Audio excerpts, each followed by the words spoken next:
मेरे बंधुओं, माताओं एवं बहनों, परमात्मा महावीर के शासन में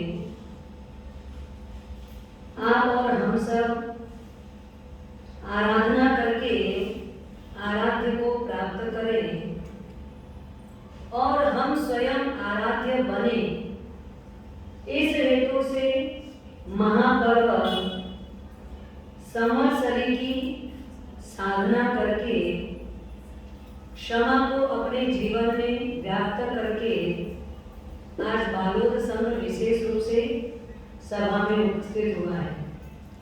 शायद पिछले साल के चातुर्मास के दरमियान जो भी जिनाज्ञा विरुद्ध आपसे या हमसे कोई भी कार्य हुआ, कोई भी प्रवृत्ति हुई, कोई भी परिणति बनी, उन सबका क्षमा का आदान और प्रदान करने के लिए इसीलिए आया ना? हाँ? क्या मुझे लिए इसीलिए आया ना? क्योंकि क्या 50 दिन के बाद तो मिच्छामि दुक्कडम में चातुर्मासिक विदाई समारोह में हो गया था। फिर भी बोले कई चीजें छूट जाती है और शायद विगत 8 महीनों में आ पाए, नहीं आ पाए, कम आए, ज्यादा आए, उन सब के लिए मिच्छामि दुक्कडम करने आज यहाँ पर एकत्रित हुए हैं।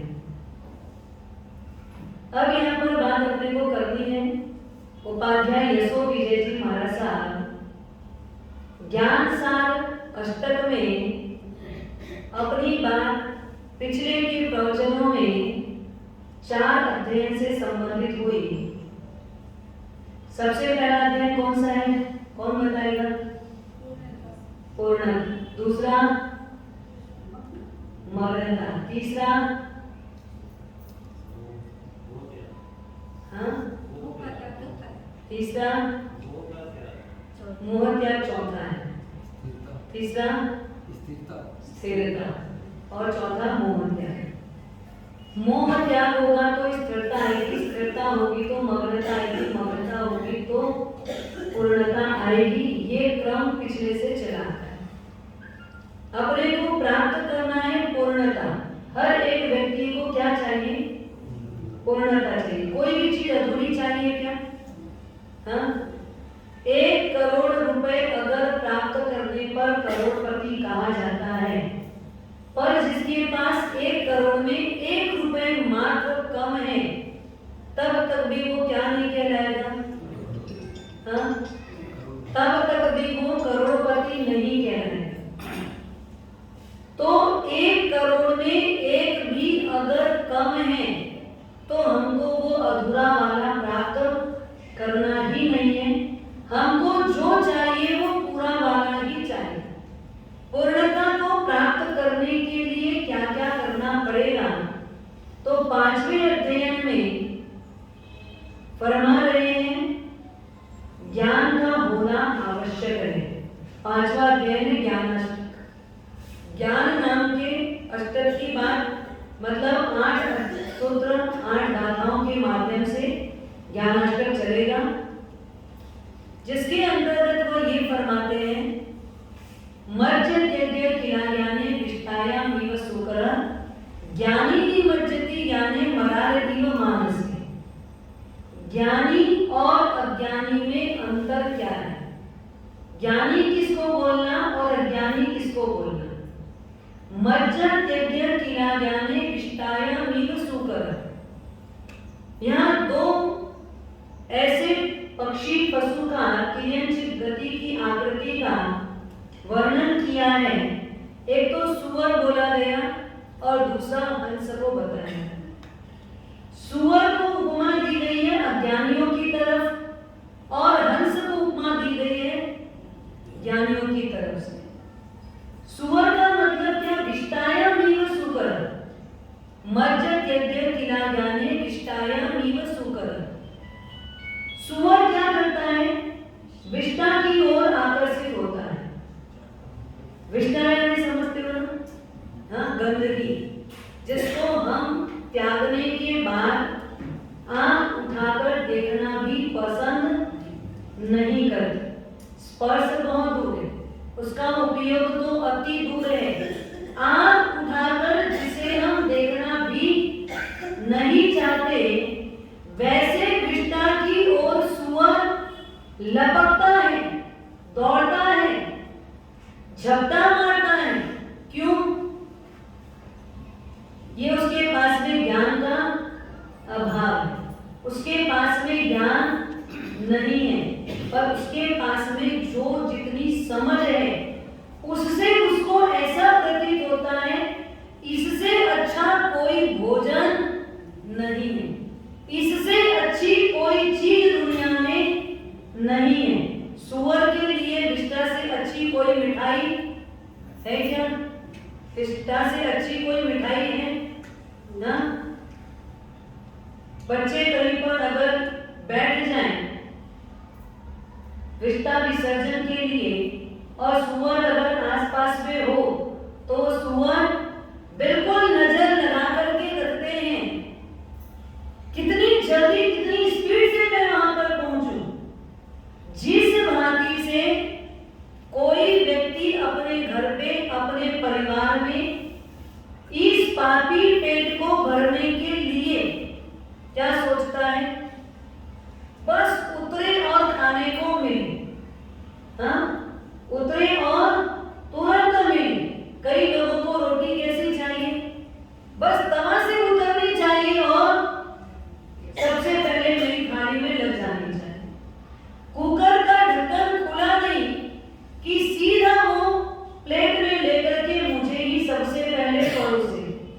चाय उफनी और छनने के साथ बिना एक भाप भी निकले सबसे पहले मेरे हाथ में चाय की प्याली आ जानी चाहिए।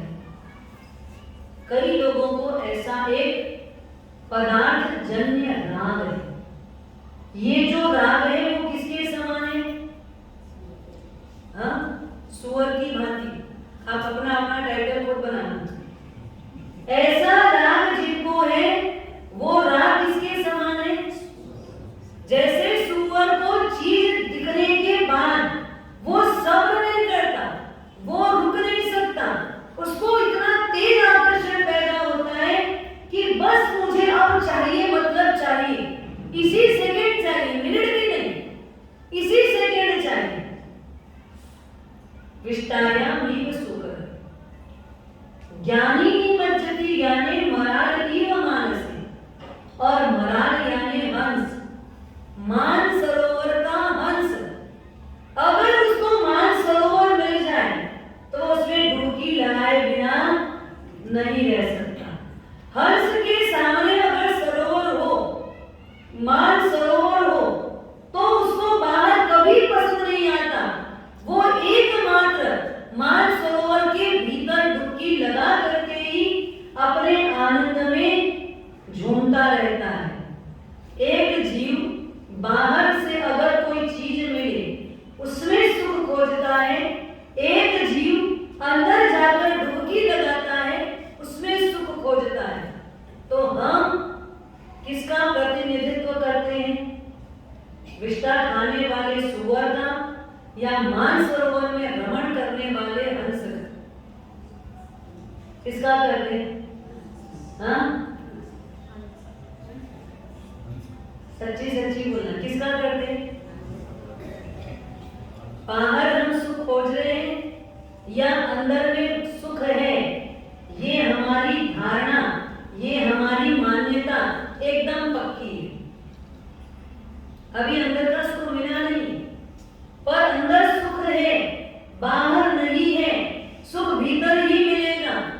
भीतर शब्द भी अपने आप में बहुत रहस्य दिया हुआ है, बहुत रहस्य है इसके भीतर।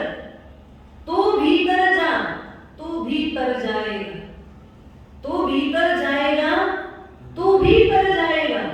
क्या बोला? दो बार बोल रही हूं। तू भीतर जाएगा, तू भीतर जाएगा। कोई शब्दों में हेरफेर नहीं है इसमें। उतने ही वर्ड है, उतने ही अक्षर है, वही लाइन है, लेकिन एक लाइन में अगर एक शब्द को आगे या पीछे बोलते समय सिर्फ थोड़ा सा हल्का सा जोर लगाओगे तो अर्थ बदल जाए। तो तू भीतर जाएगा, तो तू भी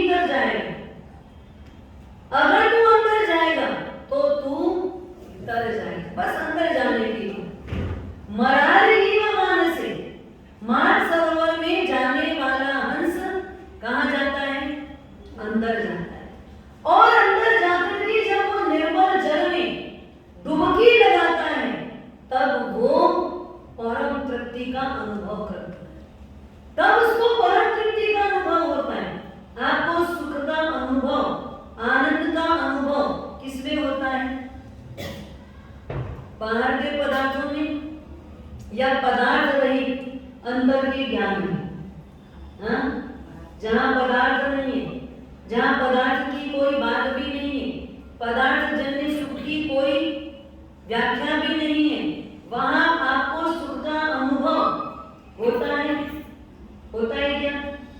एक दिन का उपवास किए, संवत्सर पदार्थ नहीं मिला, सिर्फ क्या नहीं मिला? भोजन ही तो नहीं मिला, पानी तो फिर भी पी लिए, एक भोजन ही तो नहीं मिला ना। पर एक दिन का भोजन चुकने के बाद दूसरे दिन सुबह सुबह में क्या होता है?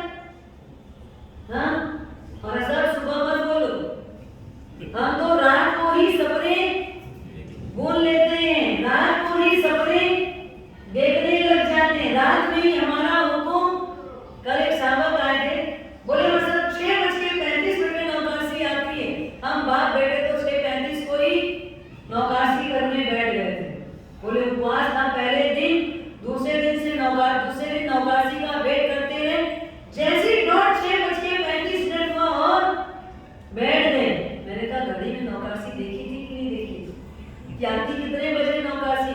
कहीं 6:36 हो गया होगा तो 6:37 हो गया, बाकी हमको तो 6:35 का ख्याल था, तो 6:35 वेट किया, 6:35 को ही नौकासी करने बैठे। आप बताओ, अंदर आनंद है, भीतर आनंद है, पर भीतर में पदार्थ नहीं, भीतर में वस्तु नहीं, भीतर में कोई भी प्रकार की औद्योगिक चीजें नहीं है, वहां आनंद है, उसमें आनंद है, ज्ञान में आनंद है, ज्ञान आंतरिक है, ज्ञान बाहर का नहीं होता। ज्ञान कैसा होता है? आंतरिक होता है, वही ज्ञान सच्चा ज्ञान है। यहाँ पर अगले श्लोक में कहा गया है, निर्वाण पदमोपेतम भाविते यन्मुहुर्मुहुः तदेव ज्ञानम् उत्कृष्टम् निर्बन्धो नास्ति भूयसा। उसमें ये बोला गया है, निर्वाण के लिए अगर एक पद का ज्ञान हो जाए और उसमें बार बार मंथन किया जाए तो आपका काम बन जाए, वही ज्ञान उत्कृष्ट है जिससे आपका काम बन रहा है। पर निर्बंधो नास्ति भूयसा, बहुत सारे ज्ञान की जरूरत नहीं है, एक पद भी आपके लिए मोक्ष देने वाला हो सकता है, आपको मोक्ष देने में काम आ सकता है, बहुत सारे ज्ञान की आवश्यकता नहीं पड़ेगी। वो यहाँ पर इसलिए ये चीज बोली गई है क्योंकि उपाध्याय यशो विजय जी महाराज साहब ने 3 प्रकार का ज्ञान बताया, श्रुत ज्ञान, चिंता ज्ञान और भावना ज्ञान। कौन कौन सा 3 ज्ञान? श्रुत ज्ञान, चिंता ज्ञान और भावना ज्ञान। श्रुत ज्ञान का मतलब है जो हमको पढ़ने से, सुनने से समझ में आया। अभी जैसे बताया भाई, विष्टा को देख करके कौन आकर्षित होता है? सुअर आकर्षित होता है, मतलब वो कौन हो गया? वो कौन हुआ? अज्ञानी जीव हुआ। ये आपको सुन के समझ तो आया ना? ये आपको सुन के समझ आया कि जो बाह्य पदार्थों की ओर आकर्षित हो रहे हैं वो सुअर की भांति अज्ञानी जीव है। ये आपने समझा, पर किससे समझा? अभी किससे समझा? सुन करके अभी ये सिर्फ कर्मेंद्रिय तक ही सीमित रहा। कहां तक सीमित रहा? कर्मेंद्रिय तक। चिंता ज्ञान थोड़ा इसके आगे जाते हैं तो चिंता ज्ञान में इसका थोड़ा अर्थ किया जाता है, अर्थ का चिंतन किया जाता है, उसको बोलते हैं चिंता ज्ञान, जिसमें महावाक्य का अर्थ हो।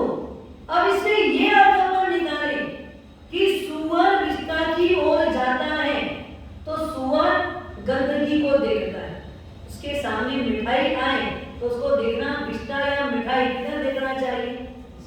हाँ, सुअर के सामने अगर मान लो एक तरफ आपने घेवर रखा, दूसरी तरफ विष्टा रखा, तो सुअर किधर लपकेगा? किधर लपकेगा? हाँ, उसके लिए वही घेवर है। तो आपको ये अर्थ समझ में आया, ये आपका चिंता ज्ञान हुआ कि इसको ये नहीं पता कि मिठाई विष्टा से बहुत अच्छी चीज है, तो उसको विष्टा छोड़ के क्या खाना चाहिए? घेवर खाना चाहिए। पर अभी वो इस चीज को समझ नहीं पा रहा है। पर आपके सामने अगर दो चीज आ जाए, हाँ, इधर है दाल का सीरा, उधर है बादाम का सीरा, आप क्या लोगे? सब होशियार चल रहे हैं। हाँ, क्यों? दाल का सीरा और बादाम के सीरे में अंतर क्या है? क्या अंतर है? दाल का सीरा, बादाम का सीरा, दोनों में अंतर क्या है? हाँ, क्या अंतर है बताओ? आप लोग बोले बादाम का सीरा। मन में भाव है बादाम बहुत महंगा आता है। बादाम महंगा भी होता है और बादाम, अभी साथी जी ने जैसे प्रवचन में बोला है ना, ताकत कौन देगा? ताकत कौन देगा? खाना तो खुद को पड़ेगा। यहाँ तक की बात उन्होंने बोली, पर मैं उस पर चिंतन कर रही थी। आजकल अगर मान लो कोई नहीं भी गिटकता है तो पाइप लगा दिया जाता है, हाँ, डायरेक्ट ही अंदर चला जाता है। गिटकने वालों की भी अब आवश्यकता नहीं पड़ती। पर अगर अंदर भी चला गया, मशीन ही काम नहीं करेगी, तो वो क्या काम है? पाचन तंत्र अगर ढीला पड़ गया है, बादाम का सीरा खा लो, पचता ही नहीं। बादाम का सीरा आपके शरीर में काम आता ही नहीं। इधर बादाम का सीरा खाए, उधर विष्टा के रूप में निकालने चले गए, वो बादाम का सीरा आपकी बॉडी में असर नहीं किया। तो दो सीरा अगर आपके सामने में है, तो आपको लगता है अपने को क्या खाना चाहिए? बादाम का सीरा। मतलब अभी आप चिंता ज्ञान तक पहुंचे हो, अर्थ समझे हो। भाई सीरा तो दोनों ही सीरा है, पर बादाम के सीरे में ताकत ज्यादा है बजाय दाल के सीरे की।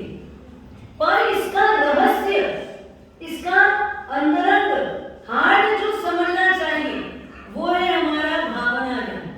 उसका रहस्य समझो। अगर मैं बादाम का सीरा खाऊं पर मेरी होजरी पाचक नहीं है, पचाने में समर्थ नहीं है, तो मेरे लिए तो बादाम का सीरा क्या, दाल का सीरा क्या, मेरे लिए तो आटा का सीरा ही काम का है। तो उसके सामने अगर मान लो आटा का भी हो, दाल का भी हो, बादाम का भी हो, पर उसको पता है कि भाई मेरी होजरी ज्यादा काम नहीं करती है, मेरा पेट ज्यादा झेल नहीं पाता है, मेरा पाचन तंत्र थोड़ा कमजोर हो चुका है, मैं अभी अभी टाइफाइड से उठा हुआ हूँ, तो मुझे हैवी चीजें खाना नहीं है। और उस समय वो ये समझ जाए कि अभी हैवी चीज खाने से मेरे शरीर में काम नहीं आएगा, तो वो ये जाने कि अभी न तो आटा का सीरा चाहिए, न दाल का चाहिए, न बादाम का चाहिए, अभी मेरे शरीर के लिए तो लूखा फल का ही, हाँ, लूखा फल है। टाइफाइड वाले को क्या खिलाओगे, बादाम का सीरा कि लूखा फल का? पता है, क्योंकि अभी उसका पाचन तंत्र थोड़ा ढीला पड़ गया है। तो भैया लूखी रोटी ही अपने लिए काम की है, जिसमें स्वाद नहीं आए वो भी चलेगा, कम तेल मिर्च मसाले का सामान ही अपने शरीर में ताकत देने वाला साबित होगा। अगर मैं बादाम का सीरा ताकत वाला खा लूं, उससे मेरी ताकत बढ़ेगी नहीं, घटेगी। इसलिए मुझे मेरे शरीर को शक्ति देने के लिए क्या वापरना जरूरी है? खाना अगर जरूरी है तो क्या खाना जरूरी है? हाँ, लूखी रोटी, उबली हुई सब्जी, यही मेरे शरीर के लिए कार्यकारी है। पर अगर वो भावना ज्ञान वाला है, उसको लूखी रोटी खाने में भी रस नहीं, बादाम का सीरा छोड़ने में भी कोई खिन्नता नहीं है, वो तो मात्र ये देखता है शरीर को टिकाना है इसलिए खाना है, शरीर को टिकाना है इसलिए खाना है। अब बादाम का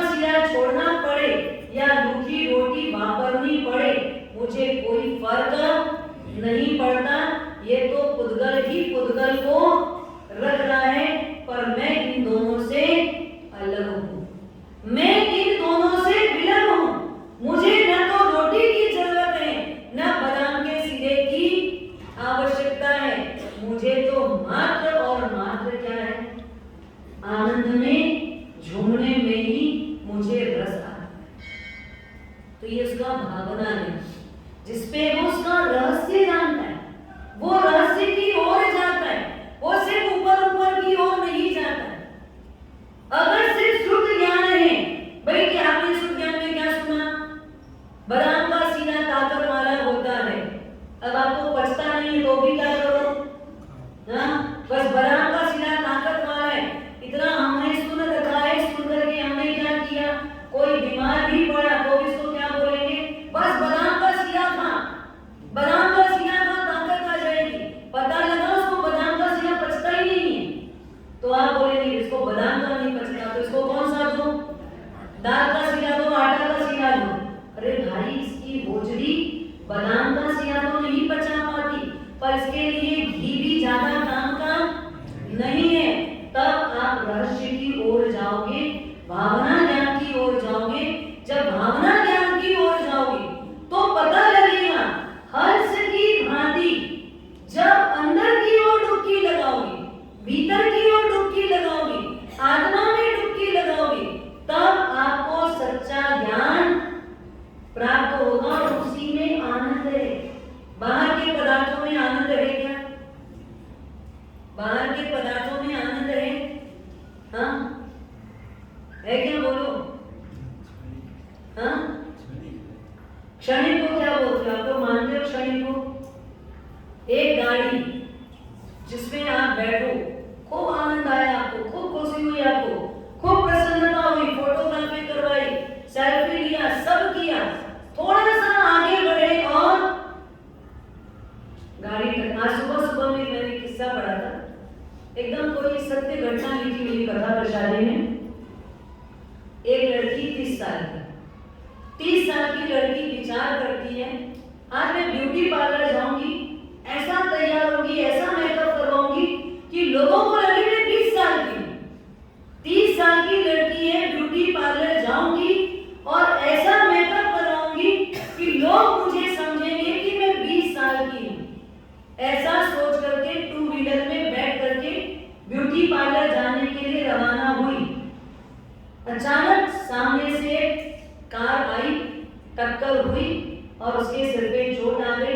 ब्यूटी पार्लर तो नहीं जा पाई, कहाँ जाना पड़ा, हॉस्पिटल जाना पड़ा। हॉस्पिटल में गई, सर का ऑपरेशन हुआ, टांके आए, अब वो 30 साल की 20 साल की दिखने की बजाय कितने की दिखने लग गई, 50 की दिखने लग गई। हाँ टांके वाके लग गए, तब उसका चेहरा वगैरह सब जो 20 साल की बनने जा रही थी, कितने साल की बन गई, दिखने में आपको 50 साल की डोकरी जैसे लगने लगी। कुछ समय के बाद प्लास्टिक सर्जरी बदल हुई, सब एकदम ओके होने लगा। कुछ समय 6-8 महीने के बाद वापस एकदम स्वस्थ हो गई। कांच में देखी, अरे मैं तो अभी भी वापस 30 साल की दिखने लग गई, नहीं मुझे तो वापस 20 साल की दिखना ही दिखना है। आज अब जाऊंगी ब्यूटी पार्लर और भगवान से प्रार्थना करती है, भगवान बस मेरी उम्र आप बता दो कि मैं कितने साल तक जीने वाली हूँ। उसने भगवान का नाम लिया उम्र पूछने के लिए, भगवान प्रकट हो गए, उसे बताए बेटा तो 80 साल जिए। खुश हो गई, बोले 80 साल तक मुझे जीने को मिलेगा, 30 साल की उम्र है, 20 साल की कितना है, जीना कितना है, 80 साल तक जीना है। सोचिए अब ब्यूटी पार्लर जाती हूँ, अब ऐसा मेकअप करवा के आऊंगी कि लोग भूल जाएं कि मेरे को लगी थी या मेरी उम्र कितनी है। वो वहां से निकली, जैसे 2 व्हीलर थोड़ा आगे बढ़ी और सामने से ट्रक आई, ट्रक से ऐसी टक्कर हुई कि उसका तो वही काम खत्म हो गया। कहाँ भगवान ने बोला 80 साल जिएगी, वो तो 30 साल में ही मर गई। मरने के बाद वो स्वर्ग में गई, मरने के बाद स्वर्ग में गई, वहां उसको फिर भगवान मिले। वेलकम के समय भगवान खड़े थे, भाई हमारे स्वर्ग में तुम कोई नए व्यक्ति आए हो तो नए मेहमान का वेलकम होना चाहिए कि नहीं? हाँ नए मेहमान का वेलकम करने के लिए जैसे सामने उसने भगवान को देखा, देव को देखा, उसने कहा कि मैं तो आपसे बहुत नाराज हूँ। बोले क्यों? अरे पिछले जन्म में आपने मुझे कहा था तुम 80 साल जियोगी और मेरी तो 30 में मृत्यु हो गई।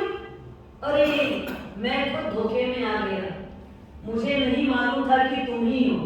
हाँ, मुझे नहीं मालूम था कि तुम ही हो, क्योंकि मैं तो सोचा था जो 30 साल की है उसको नहीं, जो 50 साल की उसको उठाने आया था, और तुम 30 साल की थी, मुझे नहीं पता चला।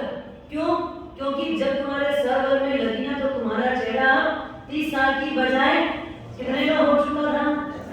50 का। मैं तुमको उठाने नहीं आया था, मैं तो 50 वाले को उठाने आया था। भगवान बोले मैं तो धोखा खा गया। मतलब वो स्वयं किसमें बैठी है? अभी धोखे में बैठी है। उसको अपना बाहर का हुलिया कैसा लग रहा है? उसको अपने बाहर के हुलिये से लग रहा है कि मैं 20 साल की दिखूं, पर अभी तो स्वयं 50 की दिखने लग गई है। वो सोचे मैं 30 की हूं और अब 20 साल की दिख रहे हैं, पर अभी 50 साल की दिखने लगी, वो उसको पता नहीं चल रहा है। तो जैसे आप स्वयं धोखा में जी रहे हो, आपको स्वयं को धोखा हो रहा है, तो ये धोखा क्या है? जो बाहर के रूप में उलझा हुआ है, जो बाहर की चकाचौंध में उलझा हुआ है, जो बाहरी पर पदार्थों में ही एकमात्र सुख खोजता है। आप सब लोग क्या करते हो? हाँ, सब क्या करते हो? कोई हमको पहचान ना पाए तो भगवान भी भूल जाते हैं। उठाता किसी को, उठाने किसी और को आता है, उठाता यही होता है ना। आप सोचते हो पूरी दुनिया को धोखा देना है, मेरी उम्र किसी को पता लगनी नहीं चाहिए। और लेडीजों से अगर कोई उम्र पूछे तो वो कभी कभी सही नहीं बताना चाहती। क्यों? उसको लगता है नहीं, थोड़ा मैं अगर उम्र से थोड़ी ज्यादा हो गई हूँ और ज्यादा बता दूं, उतना ही बता दूं, तो लोग सोचेंगे इतनी बड़ी होकर के भी अभी कई चीजों का अनुभव नहीं है, पर मुझे तो छोटा रहना है। भगवान कहते हैं बाहर से छोटा मत रहना, शरीर से छोटा मत रहना।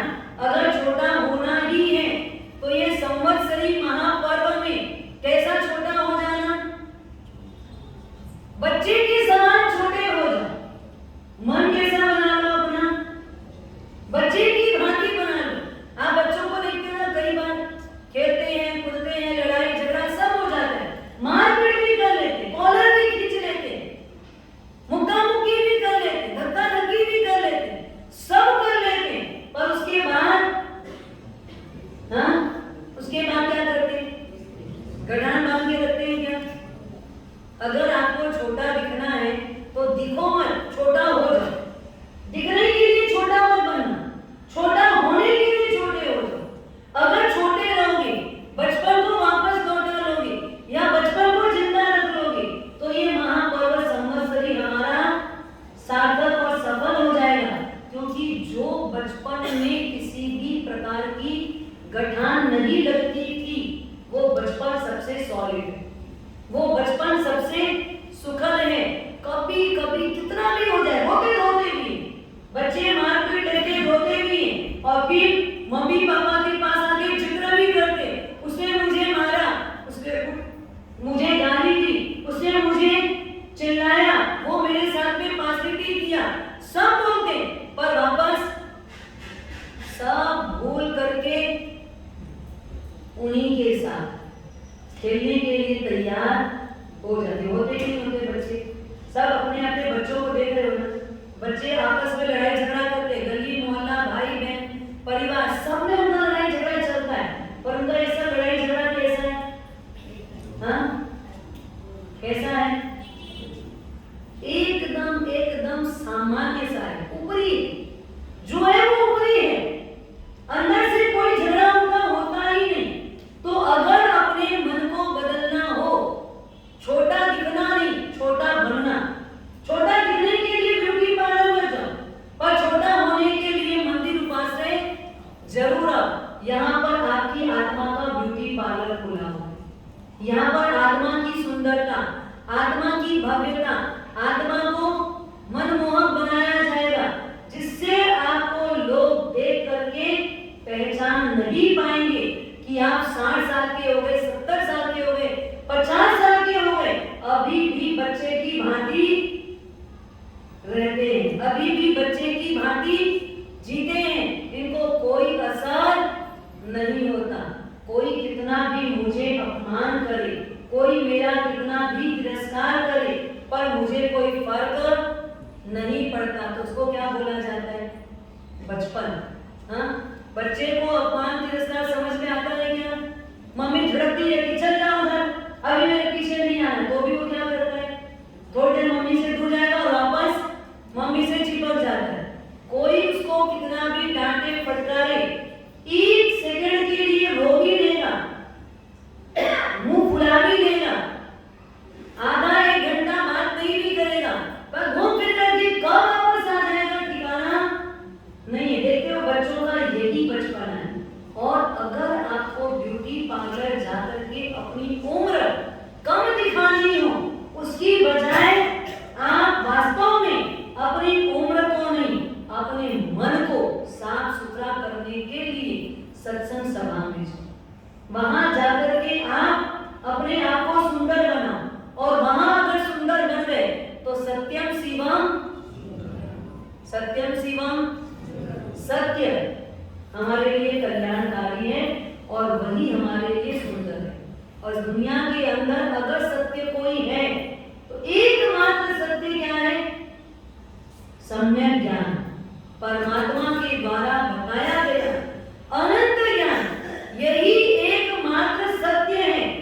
बहुत सारा ज्ञान नहीं भी होगा तो चलेगा, ज्ञान होना चाहिए, बहुत सारा भी होना चाहिए, पर यहाँ पर भावना ज्ञान को बताने के लिए कहा जा रहा है कि आप रहस्य को समझो, रहस्य तक पहुंचो, आखिर इसका हार्द क्या है, हार्द क्या है।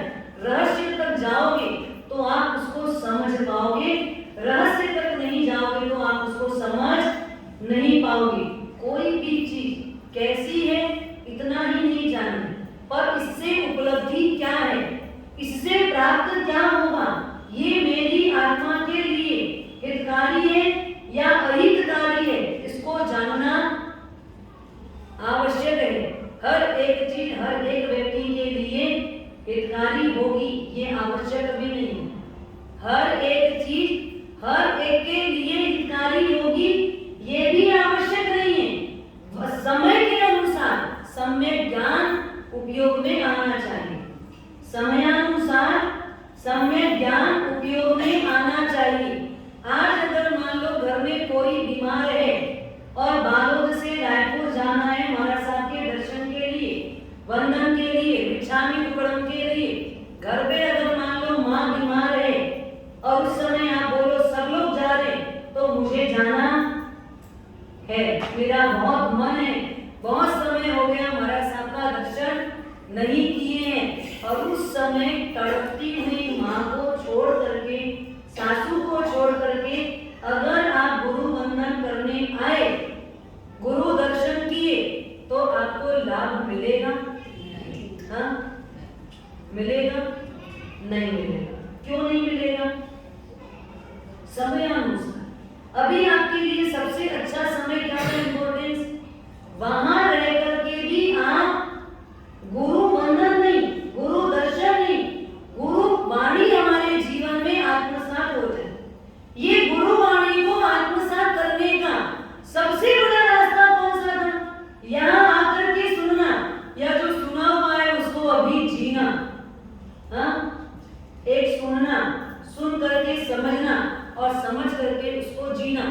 तीनों में से सबसे ज्यादा आवश्यक क्या है? सुनना, समझना और जीना। हाँ, जीना। अब गुरु बंबंतों ने हमको बहुत बार बोला है, कभी भी किसी को भी कितनी भी कैसी भी तकलीफ हो तो सबसे पहला काम क्या करना? सबसे पहला काम क्या करना? उनकी सेवा करना। सब धर्म गौण करके भी पहला काम क्या करना? सेवा करना। 5 सामायिक नहीं होती उसका कभी भी कम नहीं करना। पर हाँ, मोबाइल में बैठे हो, हाँ, घंटों घंटों तक मोबाइल में टाइम पास हो जाए और उसके बाद बोलो गुरुवाणी क्या है? सामायिक नहीं हो पाए, घर वालों की सेवा करना। महाराज साहब बस घर वाले आते होंगे, उनका फोन आने वाला होगा, उनका कोई सामान लेने आने वाला रहता है, कोई ना कोई ऐसा लगा ही रहता है। कभी मेहमान आ जाते, कभी मिलने वाले आ जाते, कभी कोई डोर पे घंटी बजा देता है, दरवाजा खोलने जाना पड़ता है, इसलिए हम सामायिक नहीं करते। तो यहाँ पर ध्यान रखना, ये आपके लिए सम्यक ज्ञान सेवा का क्षेत्र अलग है। सेवा मतलब जब कोई दर्द से करा रहा है, जिस समय कोई दर्द में है, अच्छा दर्द की जबरदस्ती दर्द भी मत देना, हाँ जबरदस्ती किसी को दर्द मत देना। कहते हैं कि एक बार राज जैसे ही पादरी से सुना कि भाई अगर कोई पीड़ित है तो उसको जितनी आप सेवा करोगे आपको भगवान की तरफ से बड़ा गिफ्ट मिलेगा। तो राज एक बार जा रहा था, रास्ते से जाते जाते अचानक उसने जंगल में कुआं था, वहां से अचानक ऐसी आवाज आ रही है, बचाओ बचाओ बचाओ बचाओ। उसने सोचा देखो तो सही कहां से आवाज आ रही, कौन गिरा हुआ है, कौन अंदर है क्या। जाके झांका तो ताज गिरा हुआ था अंदर में। उसने देखा ताज अंदर गिर गया है, तो अब उसको बाहर निकालना जरूरी है। तो उसने देखा इधर उधर से सब तरह से प्रयास किया, वो सफल नहीं हो पा रहा था। उतने में पादरी आ गए। पादरी ने बोला लाओ मैं निकालता हूं। उसने फट से आजू बाजू से कुछ ऐसी घास वगैरह इकट्ठी की, उसको गूंथा, उसकी रस्सी बनाई और एक लोटे के जरिए उसको नीचे उतारा और मजबूत रस्सी के सहारे उसको बोला बस तू रस्सी पकड़ ले और मैं इसको खींच लूंगा, तू ऊपर आ जा। एक रस्सी लोटा बांध के उसको अंदर डाला। अंदर जैसी वो रस्सी और लोटा पहुंचा, लोटे और रस्सी को पकड़ करके ताज ऊपर जैसे ही आया तो पादरी ने उसको पूरा धक्का दिया। बोले नहीं तू गिर वापस, मैं दोबारा निकालूंगा तो मुझे और सेवा का फल मिलेगा। उसको दोबारा धक्का देके गिरा दिया, फिर उसको वापस बाहर निकाला। तीसरी बार जैसे ही वो बाहर तक आया, फिर उसको मुंडेर पे आने के पहले धक्का देने लगी। वो कहने लगा मुझे धक्का मत दो। अरे भाई तू डर मत, मैं निकालूंगा। आज मुझे परमात्मा की कृपा से किसी गिरे हुए को उठाने का अवसर मिला है, तो मैं जितनी बार उठाऊंगा, जितनी बार निकालूंगा, मुझे उसका उतना ज्यादा फल। इसको सेवा बोलेंगे क्या? इसको सेवा बोलेंगे। जैसे एक बच्चा बोलते हैं स्कूल में गया, हाँ पहले के जमाने में स्याही पेन में भरनी पड़ती थी, तो वो बच्चा स्याही को पेन में भरने के लिए टीचर की चेयर यूज कर लिया। अब इधर जैसी वो स्याही भर रहा था, भरते भरते अचानक थोड़ी सी स्याही चेयर पे गिर गई। चेयर पे स्याही का गिरना, वो अपनी पेन बंद कर ही रहा है, उस बीच में टीचर का आना हुआ। अब टीचर आए तो वो फंस गया।